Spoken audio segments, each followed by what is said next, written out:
Hey, it is your buddy, Peace and Harmony, with you here today. Happy holidays and much love to the Empowered Harmonizers. I want to give a huge shout out to the viewers, much love to you, and a special shout out to those of you who have recently contributed to the channel. Thank you so much for your donations to keeping the channel alive. It means so much to me and it inspires me to keep producing content and knowing that I am making a difference. So thank you so much for your efforts. I truly appreciate it. And we're going to get started here on really a great viewer question, and that is, does a narcissist ever change? And so really, if you are counting on the narcissist to change, to see the error of their ways, to acquiesce or give into your request to be softer, gentler with them, to see things differently, to beg, plead, and try to cajole them to see your side of the story, I would proposition to you and present to you that perhaps that is going to be the long route to get you to where you want to go. In fact, it might not ever get you the results that you're seeking.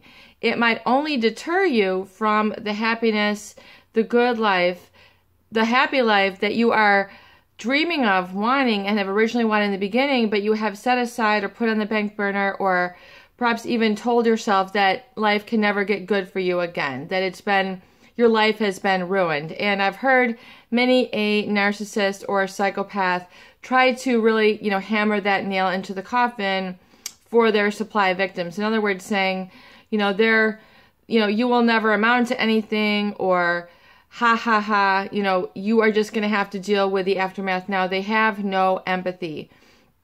And so when you're dealing with this combo of personality elements or characteristics or qualities, just a disproportional or pathological sense of self-importance, and combined with a lack of empathy, this results basically in emotional manipulators who, that's how they are hardwired to view and see and get what they need in the world. They do not mind, it does not bother them to quote unquote walk on other people or hurt other people or not listen, not take their side into consideration.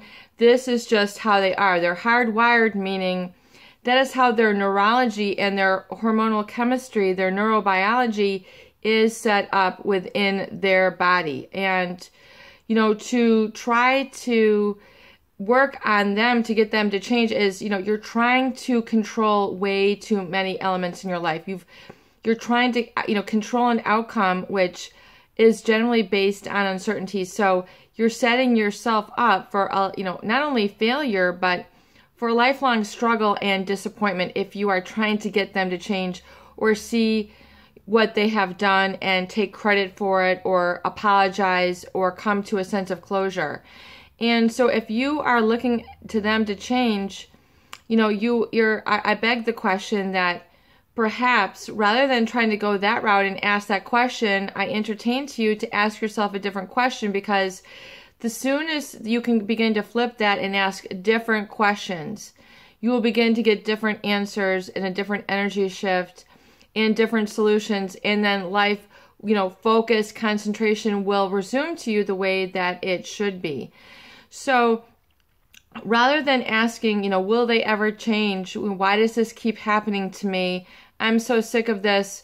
I am stuck. This is never going to improve. Rather than asking those questions and then making those statements in the recesses of your mind, because we have the beliefs we know what we're conscious of, but oftentimes there's beliefs that we don't know, that we're unconscious of. So back in your mind, back in the recesses of your mind or in your body really is kind of like, well, you better just stick around because you can't get anybody, you can't do better anyway. You might as well just accept and just keep the abuse coming. That's what life is. It'll never change for you. So you might have these beliefs, hiding in the back of your mind, in your body somewhere, that are preventing you from seeing the solutions, or it's kind of like a filter that's blocking the solutions or the positive feelings and then the positive behaviors that could help you to say, hey, you know what? I am not so bad. I don't need to stay stuck and in a funk here because of these people. In fact, I would beg you, the question is, rather than ask, will the narcissist get better? Will they change? Ask, how can I get stronger? Rather than saying, will they ever quit this? Will they ever make it easy on me? Can we ever just resume to where we were? Why not ask, how can I get stronger?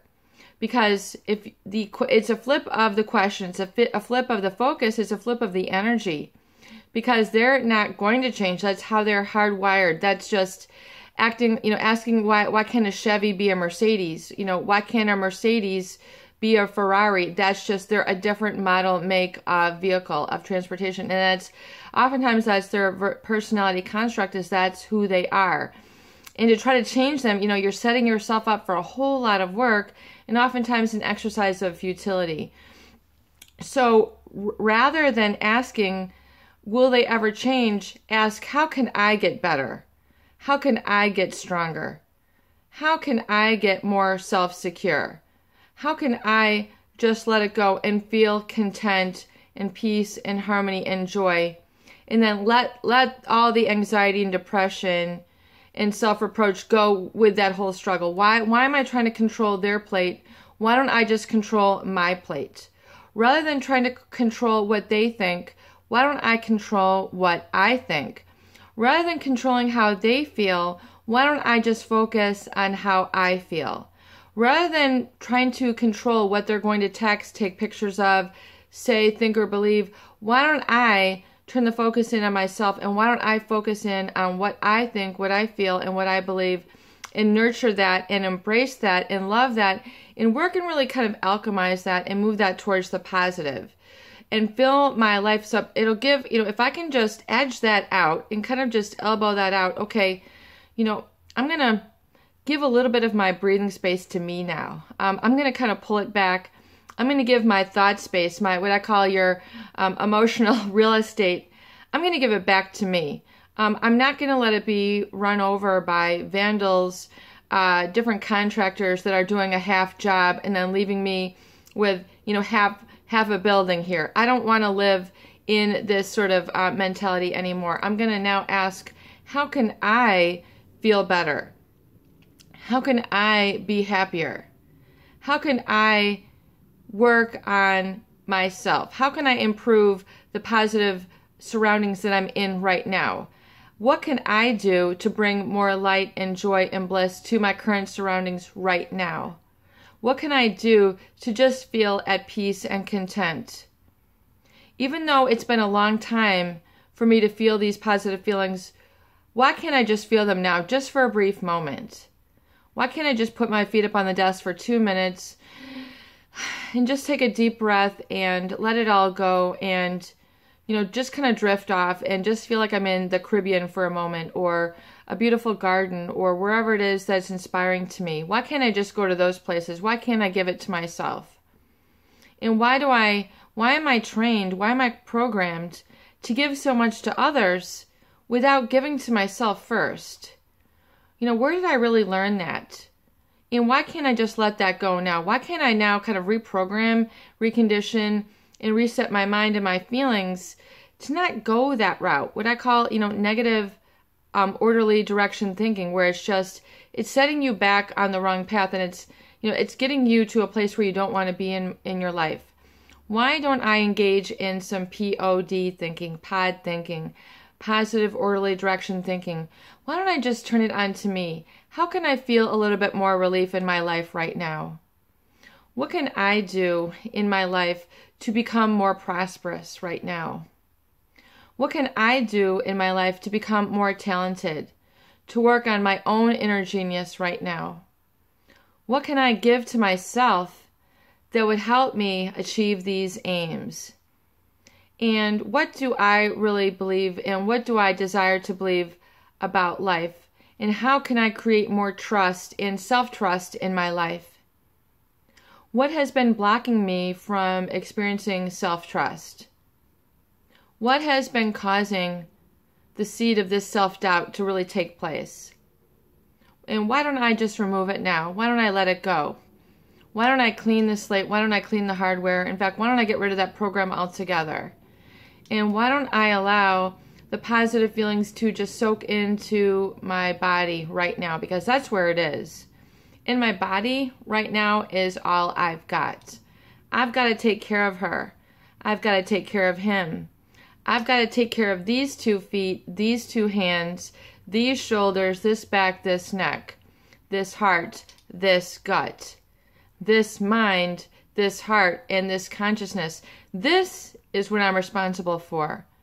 I'm not responsible for all the myriads of other people and their thoughts and their feelings and what they're going to say and what they're going to ask and how they're going to treat me. I'm not responsible for that. In fact, furthermore, I'm not going to try to control them or the outcome. I'm just going to control what's going on in here and how I feel, and the positivity and bliss and joy, and I'm going to give and protect that, and I'm not going to over obligate and get myself beyond my boundaries or beyond my standards or what I know that will then start to corrode my self-trust. I'm going to work on that as number 1. And it's okay. I am not going to feel guilty. I'm not going to feel like I'm letting somebody down. That is their issue. That is not my responsibility. I'm not responsible for the evolution of another right now. I'm only responsible and accountable to this right here. That's all that I need to do. And I beg the question, if you can start turning the question around to yourself, I believe that everything else will fall right into place for you, and you will see the magic happen. It is your buddy, Peace and Harmony, with you here today, and I hope that these videos do help. Please share and please subscribe for more great tools, videos, discussion, and support. Much love, my empowered harmonizers. Love you.